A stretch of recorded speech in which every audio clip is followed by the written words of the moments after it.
Bien, vayamos a Daniel capítulo 1 y allí leeremos desde el versículo 1 hasta el versículo 8. Daniel capítulo 1 desde el versículo 1 hasta el versículo 8. En el año tercero del reinado de Joacim, rey de Judá, vino Nabucodonosor, rey de Babilonia, a Jerusalén y la sitió. Y el Señor entregó en sus manos a Joacim, rey de Judá, y parte de los utensilios de la casa de Dios, y los trajo a tierra de Sinar, a la casa de su Dios, y colocó los utensilios en la casa del tesoro de su Dios. Y dijo el rey a Aspenaz, jefe de sus eunucos, que trajese de los príncipes muchachos en quienes no hubiese tacha alguna, de buen parecer, enseñados en toda sabiduría, sabios en ciencia y de buen entendimiento, e idóneos para estar en el palacio del rey, y que les enseñase las letras y la lengua de los caldeos. Y les señaló el rey ración para cada día de la provisión de la comida del rey, y del vino que él bebía, y que los criase 3 años, para que al fin de ellos se presentasen delante del rey. Entre estos estaban Daniel, Ananías, Misael y Azarías de los hijos de Judá. A estos el jefe de los eunucos puso nombres.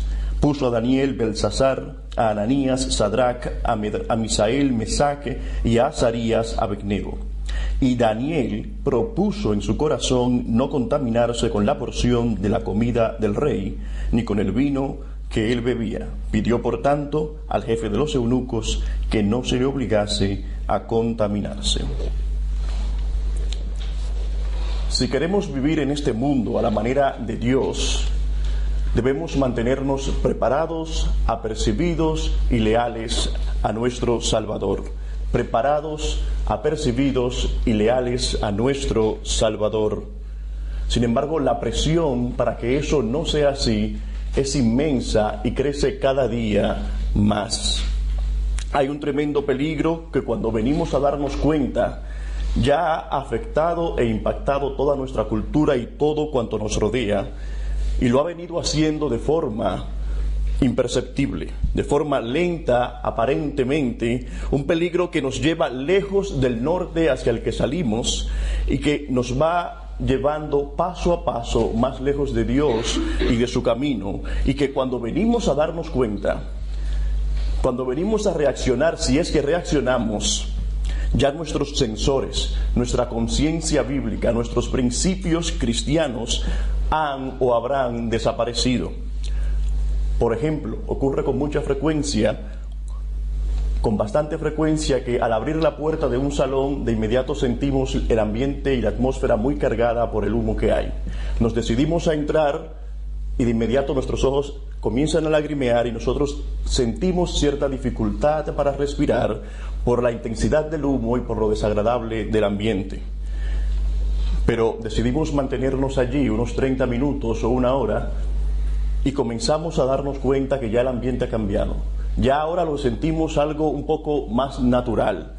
Y eso ha ocurrido no por otra cosa, que es porque te has adaptado, porque ya te has adaptado a ese ambiente.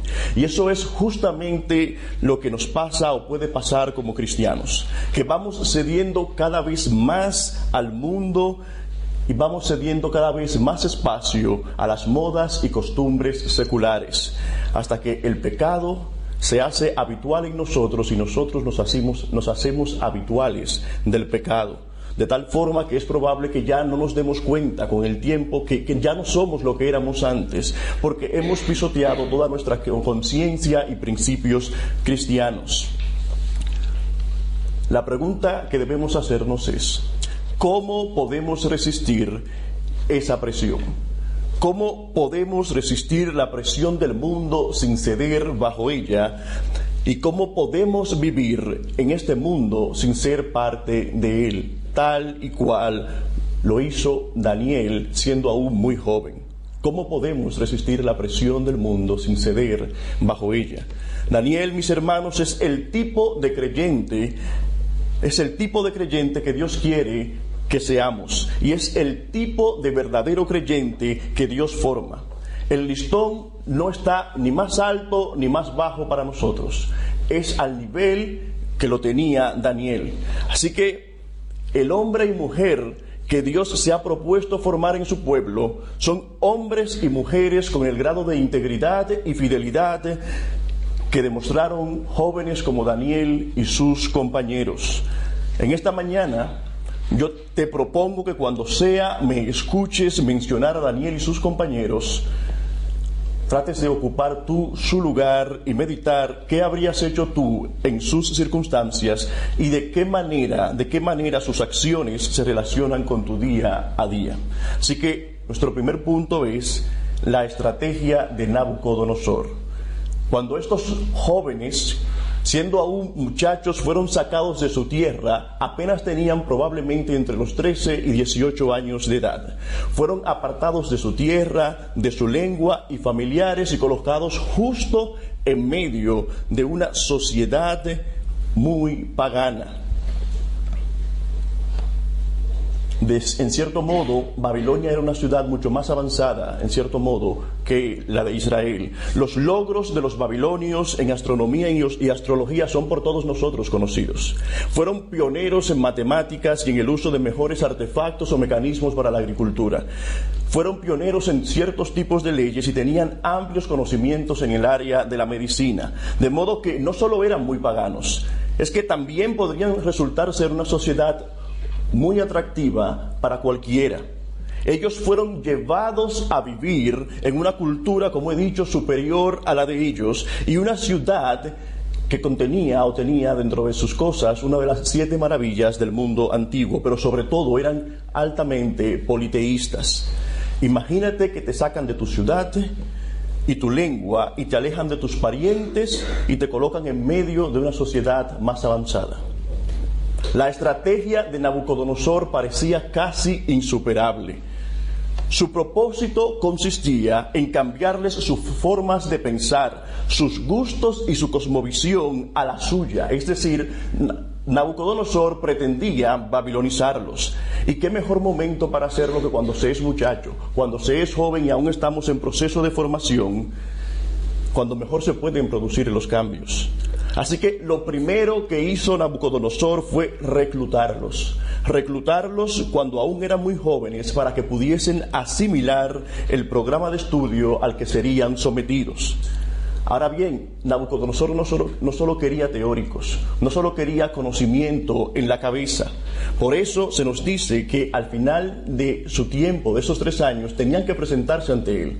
Pero la idea no era que tenían que presentarse ante él para exhibirse como modelos, sino que la idea que se nos da es que tenían que presentarse para ministrar y servir o trabajar delante del rey, para trabajar como él. Así que Nabucodonosor entendía algo que nosotros también debemos entender, y es que el conocimiento sin aplicación o el conocimiento que no se lleva al trabajo no es más que un instrumento para el envanecimiento.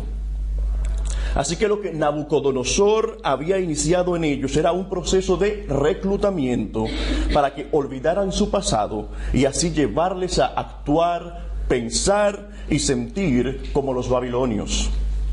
Lo que Nabucodonosor hizo es lo mismo que el mundo y Satanás quieren hacer contigo, pero de un modo más sutil. Se nos exhorta a menudo que no ignoremos las maquinaciones del enemigo, que él anda, como hemos leído, como león rugiente buscando a quien devorar. Y hoy Babilonia no tenemos que comprar un ticket de vuelo para dirigirnos hacia allá, porque Babilonia puede estar dentro de tu casa, dentro de tu habitación, y muchos ni siquiera se dan cuenta. En los programas que ves, en las películas que plácidamente te sientas a mirar, en las canciones a las que sin que nadie te obligue te dedicas a escuchar, en las palabras, argumentos o amonestaciones de algunos de tus amigos y compañeros. Es así como vamos absorbiendo la cultura y la filosofía de Babilonia y de su príncipe. El enemigo quiere que pensemos y que actuemos como el mundo, pero Dios en su palabra nos ha dicho y nos ha exhortado a que no nos amoldemos a este siglo. No os amoldéis al mundo actual, sino sed transformados mediante la renovación de vuestra mente. Nabucodonosor quiso aislarlos y los aisló.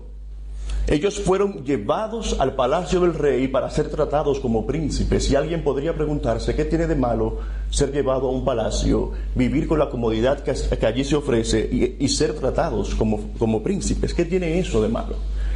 El asunto, el problema aquí es que allí ellos estarían separados de toda influencia piadosa. Hermanos, ellos tenían todas las de perder, separados de sus raíces, de sus padres, de sus maestros y de toda influencia piadosa. ¿Qué les quedaba sino las malas compañías? ¿Y qué puede esperarse de este tipo de situación que no sea el perderse por derroteros muy distintos a los que se proponían al principio? En Proverbios capítulo 13, versículo 20 se nos dice: el que anda con sabios, sabio será, mas el que se junta con necios será quebrantado. Y podemos ver aquí qué tan importante fue para Daniel el hacerse de compañeros y amigos igualmente piadosos. Qué tan importante fue para esos muchachos también contar entre ellos con un joven de una influencia tan motivadora y de una piedad tan fuerte como Daniel. Y eso a su vez nos muestra el bien que le proporcionamos a nuestras almas cuando no dejamos de congregarnos de forma continua con nuestros hermanos como congregación. Pero lo siguiente que vemos hacer a Nabucodonosor como parte de su estrategia es que él no se conformaba con una mera instrucción. Ellos habían sido reclutados no para estar y para ser criados durante unos meses o un año, no. Él pretendía llevarlos, por decirlo de cierto modo, a su academia para adoctrinarlos allí. Por eso dice que debían estar durante 3 años. No era un asunto de mera instrucción. Nabucodonosor quería y tenía que asegurarse primero de que pensaran como babilonios. Así que lo primero que hace es que los recluta como muy jóvenes, luego los aísla para separarlos de toda influencia piadosa y luego pretende adoctrinarlos. Pero en cuarto lugar, lo que hace Nabucodonosor es hacerlos pasar por un proceso de asimilación, un proceso mediante el cual ellos como grupo étnico-cultural en minoría o minoritario iban probablemente a perder su lengua, su dialecto, sus particularidades originales, e iban a ser absorbidos por esa cultura más dominante, la de Nabucodonosor. Eso era lo que quería Nabucodonosor, eso era lo que él pretendía, y por eso los colocó en medio del lujo y de la gente importante, para que se fuesen acostumbrando a lo bueno, a lo cómodo. Nada más fácil que acomodarse a la comodidad y a lo bueno. Y repito, mis hermanos, estos jóvenes tenían todas las de perder, todas las de perder.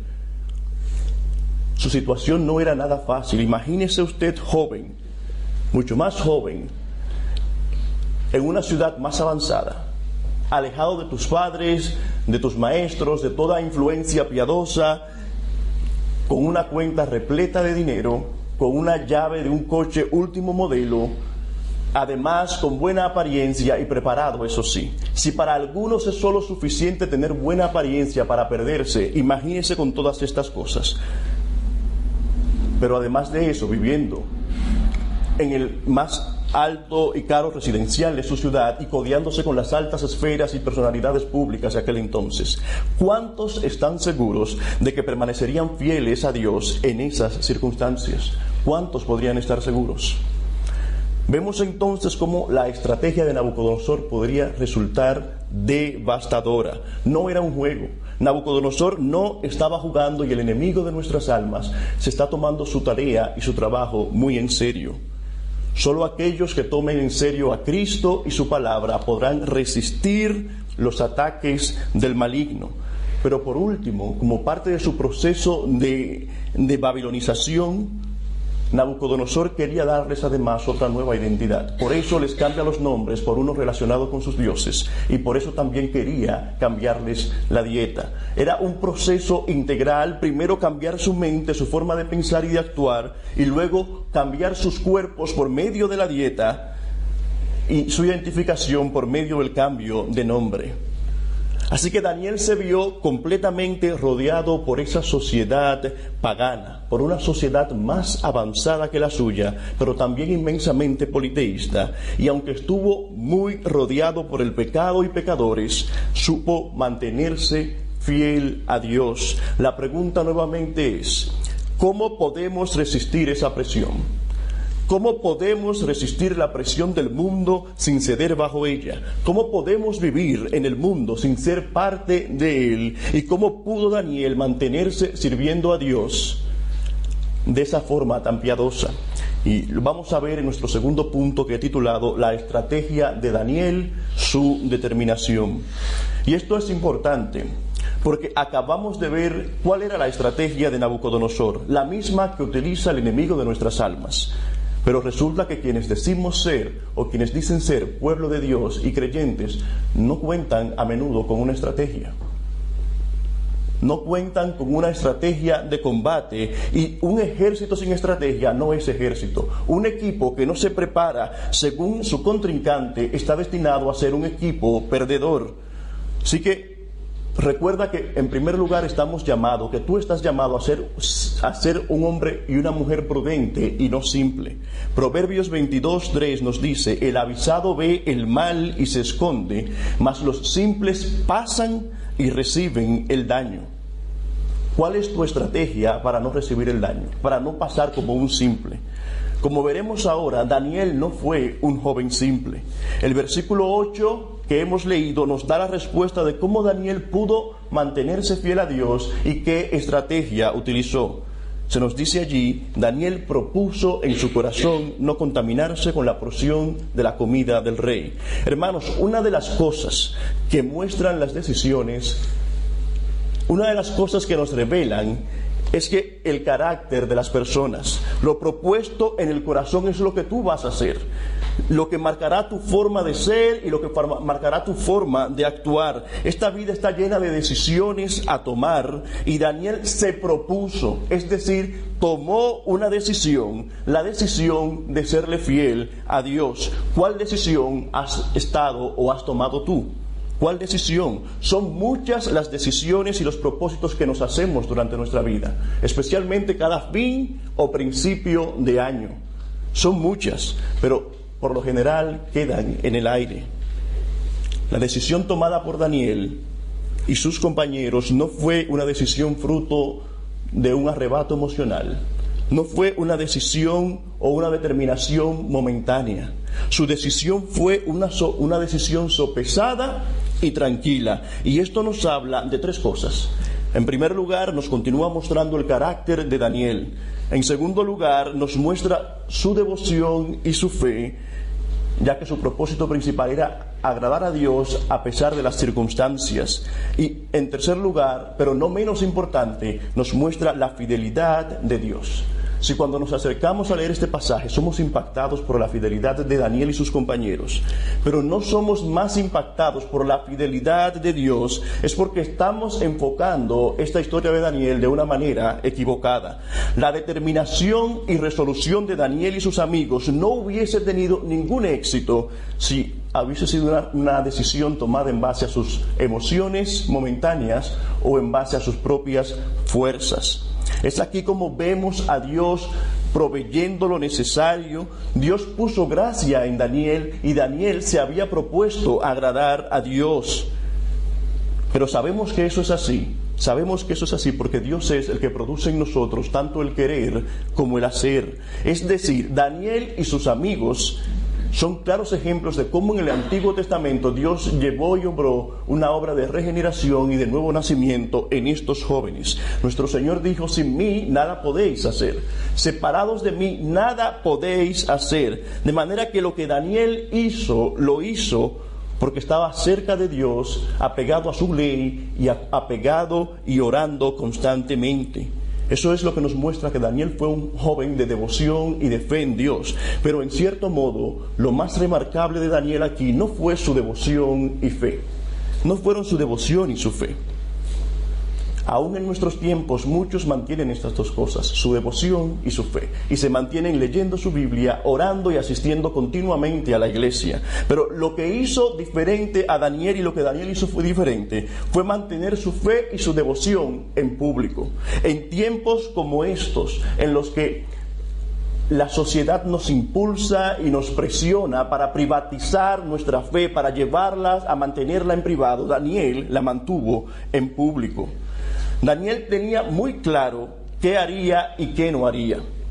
Y yo quiero que continuemos viendo ahora otras de las razones de por qué Daniel pudo mantenerse fiel a Dios, y lo haremos permaneciendo aún en la resolución de Daniel, es decir, estando en pie todavía sobre las primeras palabras del versículo 8, donde se nos dice que Daniel propuso en su corazón. Antes hemos visto, como ya he dicho, cómo Nabucodonosor urdió y tramó, tejió toda una inteligentísima estrategia para hacer caer a Daniel y sus compañeros. Es así como Satanás lo intenta hacer con nosotros. Pero ahora yo quiero que continuemos viendo la otra cara de la moneda. Cómo Daniel actuó para no caer en las maquinaciones del enemigo. Y lo primero que debemos ver es que el secreto de Daniel fue mantenerse pensando como un verdadero israelita. En Proverbios 23:7 se nos dice, no hace falta que vayan allí por razones de tiempo, porque cuál es el pensamiento en su corazón, tal es él. Nosotros somos lo que pensamos y actuamos según nuestro pensamiento, y si esto es así, la actitud y la actuación de Daniel revelaba mucho de quién era Daniel. Mientras Nabucodonosor estaba pensando y tramando un plan para hacerlo caer, Daniel estaba pensando de forma diametralmente opuesta. Daniel estaba pensando cómo no caería en las artimañas del enemigo. Mientras Nabucodonosor quería amoldarlos a su cultura y sus costumbres, Daniel demostró ser un hombre con una mente reformada o renovada, que no se amoldó a su tiempo. Hemos leído antes, sed sobrios y velad, porque vuestro adversario, el diablo, como león rugiente, anda alrededor buscando a quien devorar. Eso era exactamente lo que pretendía hacer Nabucodonosor, y eso fue lo que hicieron Daniel y sus amigos. Velar y estar sobrios ante las acechanzas del enemigo. Eso es lo que el Señor espera de ti. ¿Que estás tú siendo sobrio y velando como Él lo espera de ti? ¿O por el contrario estás yendo de las manos con los intereses del enemigo, con los intereses de Nabucodonosor? Daniel se propuso no contaminarse. Y lo que nos muestra esto es que Daniel era un joven de avanzada, un joven visionario, alguien que miraba más allá de la esquina, más allá de sus narices, alguien que preveía el futuro, y no aquí especialmente por una revelación especial de Dios, sino porque Daniel era un joven prudente, que tomó una decisión sopesada y tranquila. ¿Por qué? Porque se anticipó. Repito, Daniel se anticipó a las circunstancias. Daniel sabía que allí recibiría un curso intensivo o una escolarización de acuerdo a las costumbres babilónicas, y eso incluiría un cambio de dieta. Por tanto, ¿qué hizo Daniel? Se hizo las preguntas correctas. ¿Cómo voy a reaccionar ante las enseñanzas paganas? ¿Qué actitud tomaré ante las comidas que me ofrezcan? ¿Cómo las enfrentaré? Daniel se anticipó al futuro y llegó a estar plenamente convencido de lo que haría en determinadas situaciones o presiones externas. ¿Me enrolaré? ¿Me entraré en el programa de escolarización babilónico? ¿Cómo reaccionaré ante las comidas y cómo actuar ante el vino? ¿Cómo debo reaccionar ante las circunstancias que me llegarán y por las que pasaré? Y a la luz de lo que él supo que tendría lugar en el futuro, él llegó a estar plenamente convencido de qué haría en determinadas situaciones. Él planeó antes de que le ofrecieran la comida y el vino, qué es lo que él haría. ¿Por qué? Porque él se había propuesto algo, pero además él se había anticipado al futuro, en cierto modo, no solo en función de vencer y poder estar preparado para las artimañas del enemigo, sino también en función de su comportamiento. Es decir, él sabía que llegado el momento, su comportamiento podría llegar a ser un problema, y por eso se propuso algo. Hermanos, Daniel se propuso en su corazón no contaminarse porque sabía que no lo podía dejar a sus gustos o a sus preferencias. La resolución de no contaminarse no podía ser dejada a su estado de ánimo, a su estado emocional o a cómo se encontrara en ese momento. No era algo que él debía dejar para su paladar o para sus gustos, para que ellos decidieran por él. De forma que la resolución que tomó Daniel de no contaminarse obedecía a un comportamiento fundamentado fuertemente en principios bíblicos. Proverbios 23:31 nos dice: no mires al vino cuando rojea, cuando resplandece su color en la copa. Daniel no esperó a que le colocasen el vino delante, ni los platos preparados de forma suculenta, para decidir qué haría. Por lo general, cuando ya la mesa está servida, tú también estás servido. Es decir, una vez que has visto y olido, una vez que has estado en contacto con el sabor y con el olor agradable de la comida bien preparada, es muy difícil dar marcha atrás y retroceder. Y las Escrituras nos enseñan que con el pecado no podemos jugar, que con las ocasiones de caer no podemos jugar. Y si algo nos enseña nuevamente Daniel en esto, en su prudente proceder, es que en cada caso aplicó los principios bíblicos de no coquetear con las ocasiones de caer. Y por eso se propuso en su corazón no contaminarse con lo que él sabía que le ofrecerían.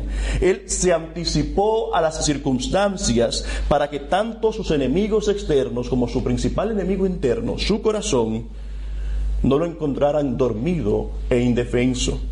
Daniel actuó, por tanto, conforme a las palabras del Señor en Mateo 26:41. Velad y orad para que no entréis en tentación. El espíritu a la verdad está dispuesto, pero la carne es débil. Daniel veló para no caer en la tentación que Nabucodonosor le presentó, y veló porque sabía que él era débil. Pero lo siguiente que vemos en esta determinación de Daniel es la importancia que debemos darle a los votos y pactos solemnes. No solo Daniel hizo un pacto solemne con Dios con esta actitud, también lo hicieron otros hombres como José y como Job. ¿Qué podemos aprender de Génesis capítulo 39, versículo 9? Vayamos allí, Génesis 39, versículo 9. Allí encontramos la historia de José, cuando comenzó a ser acosado por la mujer de Potifar, su jefe. ¿Qué dijo José ante tal situación? No hay otro mayor que yo en esta casa, y ninguna cosa me has reservado sino a ti, porque tú eres su mujer. ¿Cómo pues haría yo este grande mal y pecaría contra Dios? ¿Cómo pues? Estas palabras de José fueron en una de las ocasiones iniciales, sino la primera vez que comenzó a ser acosado por esta mujer. De modo que una de las razones por las que José pudo salir victorioso de la tentación final es que ya él había vencido y se había determinado desde un principio qué haría ante determinada situación. Y esto, mis hermanos, es importante porque lo retomaremos más adelante, dentro de poco. Pero también Job, en el capítulo 31, dice que hizo pacto con sus ojos. Por tanto, no subestimemos los compromisos serios que debemos hacer ante Dios y con nosotros mismos en aras de ser más fieles y mantenernos firmes ante Dios. Pero lo siguiente que se nos muestra aquí es que Daniel se propuso no contaminarse con la comida y bebida del rey. No se nos dice exactamente por qué. Podemos entender que porque era sacrificada a los ídolos. Podemos entender que a lo mejor Daniel quería solidarizarse con los de su pueblo que estaban en precariedad mientras estaban en una nación extraña, y él no quería verse comiendo manjares con los príncipes paganos.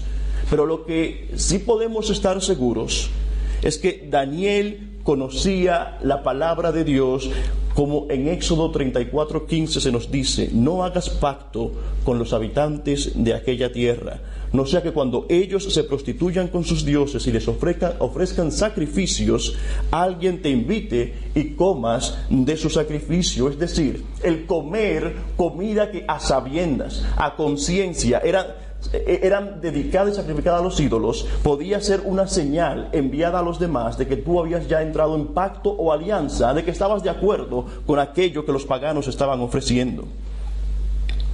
Pero dejemos esto aquí por un momento y luego lo retomaremos de nuevo, porque otra de las cosas que debe llamar nuestra atención de la determinación de Daniel de no contaminarse con la porción y la comida del rey es, hermanos, lo específico que fue Daniel. Hermanos, Satanás no tiene problemas con las resoluciones generales. Daniel trazó una línea de lo que haría y de lo que no haría. Él no protestó en nada. Cámbienme de nombre, enrólenme donde quieran enrolarme. Pero donde él sabía que podía tener la oportunidad de escoger y demostrar cuáles eran sus convicciones, no se echó hacia atrás y por eso pidió que no se le obligase a contaminarse. Usualmente nosotros pecamos de tomar resoluciones generales que no nos llevarán a ninguna parte. Solemos decir y proponernos, por ejemplo, que este año seremos mejores cristianos, pero eso es una resolución y determinación general que no nos llevará a ninguna parte. Si quieres ser específico, debes preguntarte cómo vas a ser un mejor cristiano y entonces plantearte cosas específicas. Por ejemplo, por decirlo de cierto modo, me voy a proponer levantarme más temprano para así tener un tiempo devocional con mi Señor antes de irme a trabajar.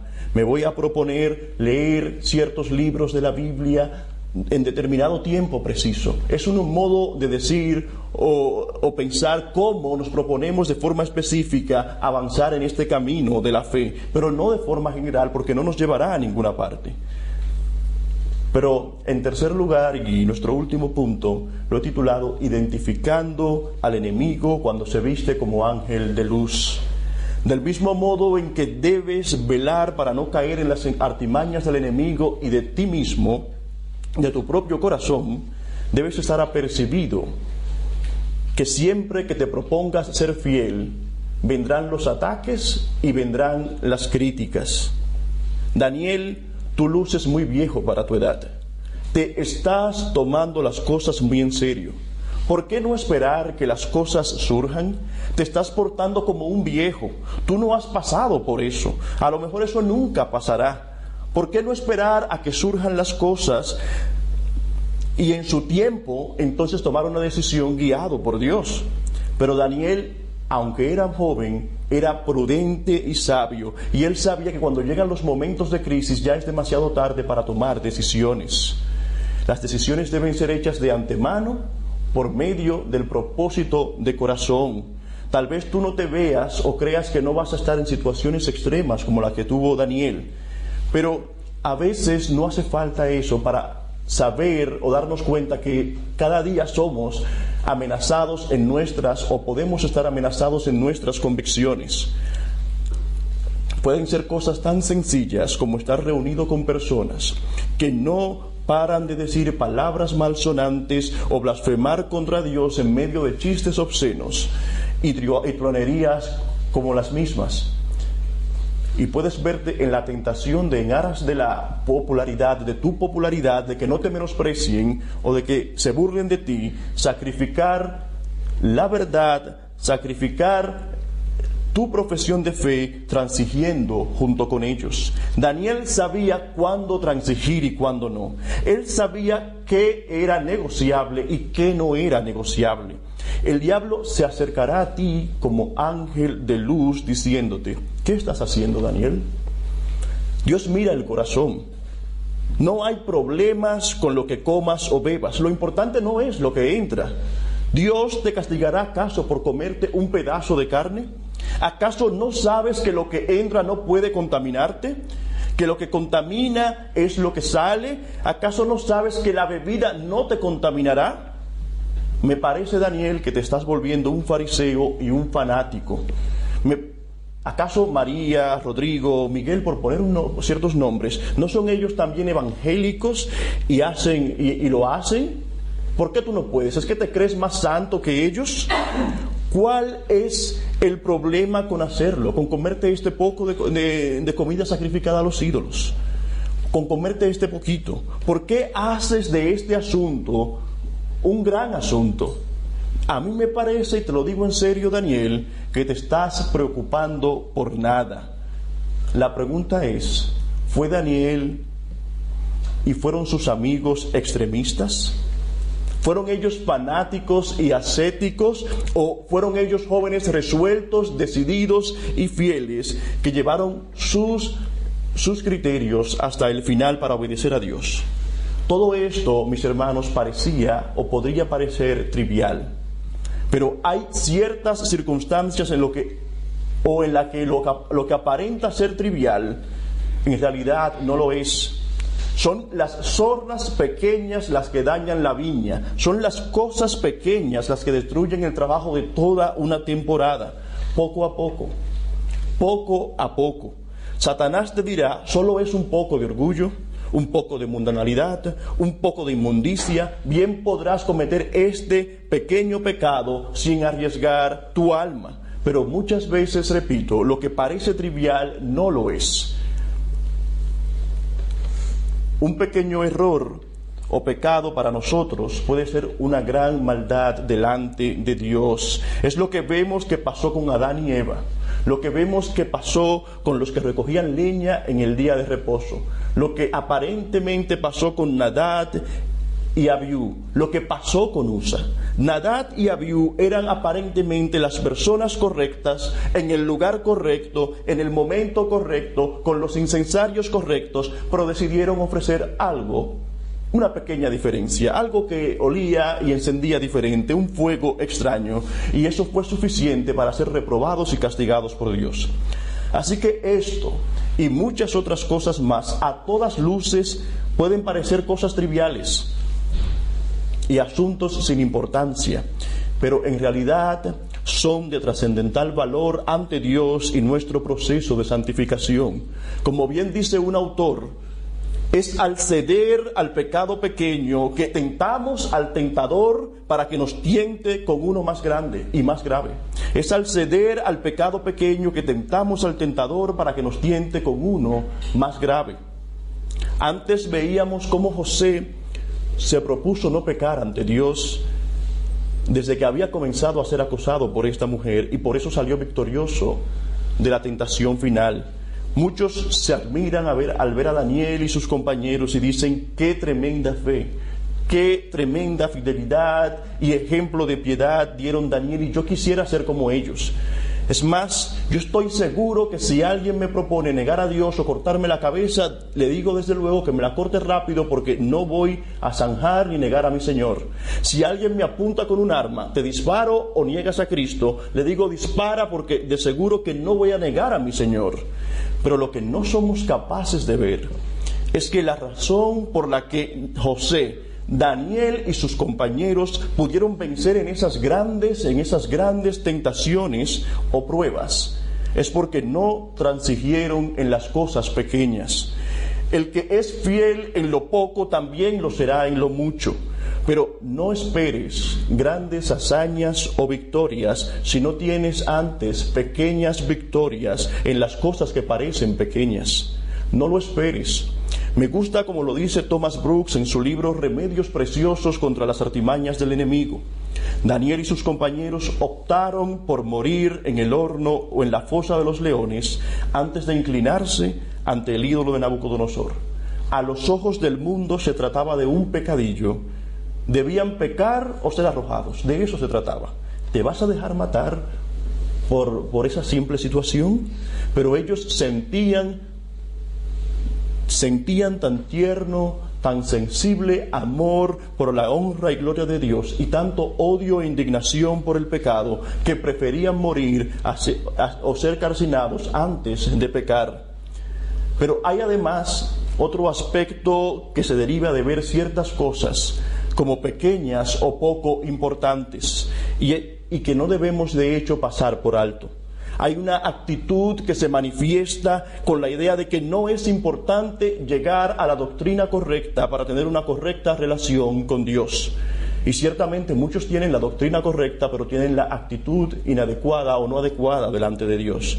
Pero la tendencia es a tener una actitud equivocada en base a doctrina equivocada. E incluso se suele levantar la bandera de que esto no es un asunto de salvación. Y es así como sacrifican ciertas pequeñas verdades al verlas como triviales, pero es necesario que no dejemos de hacer aquello, es necesario que hagamos aquello sin dejar de hacer esto. Es el ladrón pequeño el que abre la puerta al grande, y es la cuña pequeña la que hace sitio para la más grande. Es el ladrón pequeño el que abre la puerta al grande, y es la cuña pequeña la que hace sitio para la más grande. Y esto debemos aplicarlo tanto con nuestra actitud contra lo que pensamos que son pecadillos o pecados banales, como en las doctrinas que se nos imparten. Voy concluyendo con esto, mis hermanos. En los primeros siglos de la Iglesia, más específicamente en torno al Concilio de Nicea, hubo todo un debate por una simple letra, por un dictongo, y un historiador de apellido Gibbon, a este historiador le hacía gracia. Él decía: ¿cómo es posible que todo el mundo se esté discutiendo y se esté peleando por un dictongo? Aquellos que sostenían la doctrina de la Trinidad y deidad de Cristo afirmaban que Cristo era homoousios con el Padre, es decir, de la misma sustancia y esencia del Padre. Pero los otros decían que Cristo era homoousios con el Padre, es decir, de similar esencia que el Padre. La única diferencia estaba en una i o iota, como se le dice, pero desde luego los resultados eran muy distintos, porque incluso lo que parecía ser inofensivo no lo era. No es lo mismo decir que Cristo es de la misma esencia que decir de similar esencia. Por un lado se afirmaba una gran verdad y por otra se caía en una gran herejía. Del mismo modo, me ha parecido conveniente traer la siguiente ilustración que en su momento escribiera Agustín en su comentario al Evangelio de Juan. Y cito: había cierto hombre que opinaba que el diablo creó la mosca y no Dios. Uno le dijo: si el diablo hizo las moscas, entonces hizo los gusanos también, porque son seres vivos, al igual que las moscas. Es verdad, respondió el otro, el diablo hizo los gusanos. El otro le dijo: pero si el diablo hizo los gusanos, entonces hizo las aves, los animales y el hombre. Y este hombre asintió. Agustín comenta que al negar a Dios en la mosca se llega a negar a Dios en el hombre y en toda la creación. Todo esto nos demuestra, hermanos, que al ceder a pecados menos graves, el alma aprende a cometer los peores. Al ceder a pecados que parecen ser menos graves, aprendemos a cometer los peores. Esto fue lo que hicieron, esto fue lo que no hicieron Daniel y sus compañeros, al igual que José. No transigieron ni en lo mucho, pero mucho menos en lo poco. La misma actitud siempre contra el pecado, fuese grande o pequeño en apariencia. Y como continúa diciendo Thomas Brooks, hoy día muchos han caído de esta manera. Primero tienen una baja opinión de las Escrituras y de los medios de gracia, y luego dejan de lado las Escrituras y los medios de gracia y llegan a burlarse de ellos y terminan por levantarse a sí mismos y sus opiniones perversas que deshonran a Cristo por encima de las Escrituras y los medios de gracia. Como bien leemos también en Proverbios capítulo 10, versículo 13, el principio de las palabras de su boca es necedad. Así empiezan mucho, hablando pequeñas mentiras, pequeñas trivialidades o cosas que no parecen ser importantes o que no parecen ser inofensivas. Empiezan hablando necedad, y el fin de su charla es nocivo desvarío, nos dice el escritor del libro de los Proverbios. El fin de su charla es nocivo, perjudicial, peligroso desvarío, y así esto perjudica a quienes se acostumbran a esto y a los que le escuchan. Por tanto, mis hermanos, ha sido el propósito en esta mañana que así como el enemigo tiene sus estrategias, así como la tenía Nabucodonosor, nosotros no podemos estar de brazos cruzados. Sin una estrategia basada y fundamentada en fuertes principios bíblicos para contrarrestar, velar y estar sobrios ante las acechanzas del enemigo.